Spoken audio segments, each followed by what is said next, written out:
Hello, BookTube, and welcome back to the Library Tour of Doom. This is a library tour to end all library tours and to end all library tour fans. We're going through the books in my collection, one book at a time, every day, forever. And today we're going back to 2019, I believe.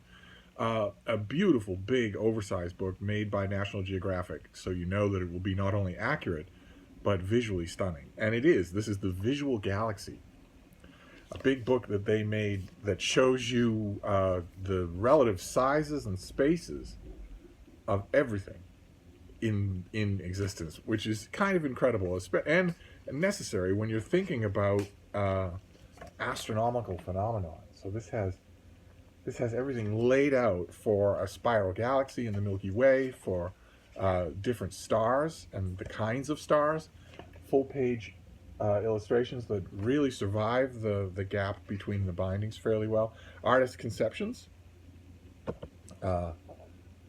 of other types of stars.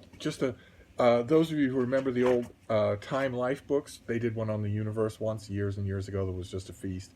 Almost everything in that book has been outdated now by even 30 years or 40 years of research. This is along the same lines. I'm sure that National Geographic will happily update this in 20 years.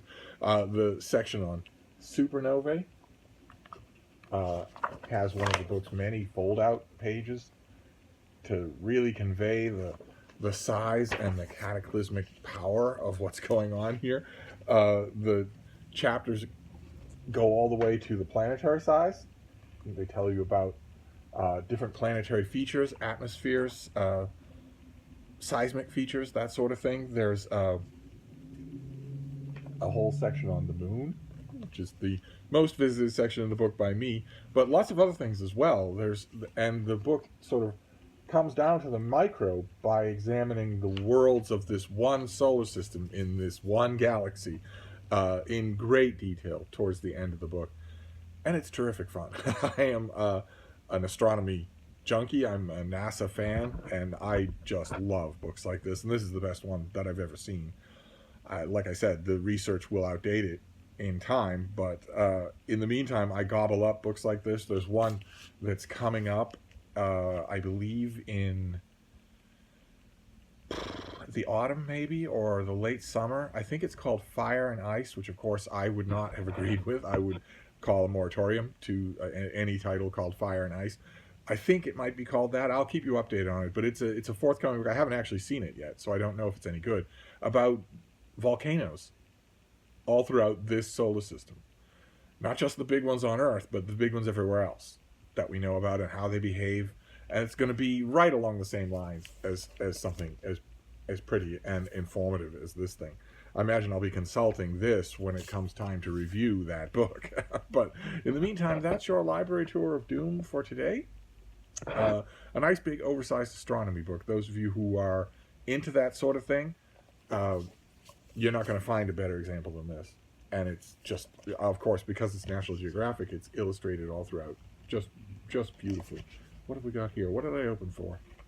Other Earths, Other Suns. What is this?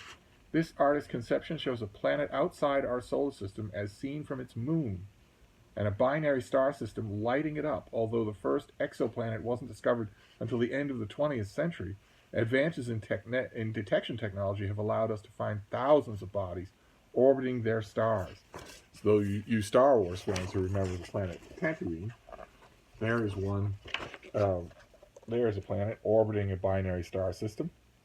This artist decides to make the planet what looks like a barren wasteland, but of course, given the eccentricity of an orbit, it would be possible to have a sort of a Goldilocks zone planet, even orbiting a binary star system, provided it was a stable binary star system.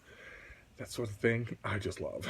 So now that I've got this book out, I'll probably examine it a bit more, but that's your library tour for today.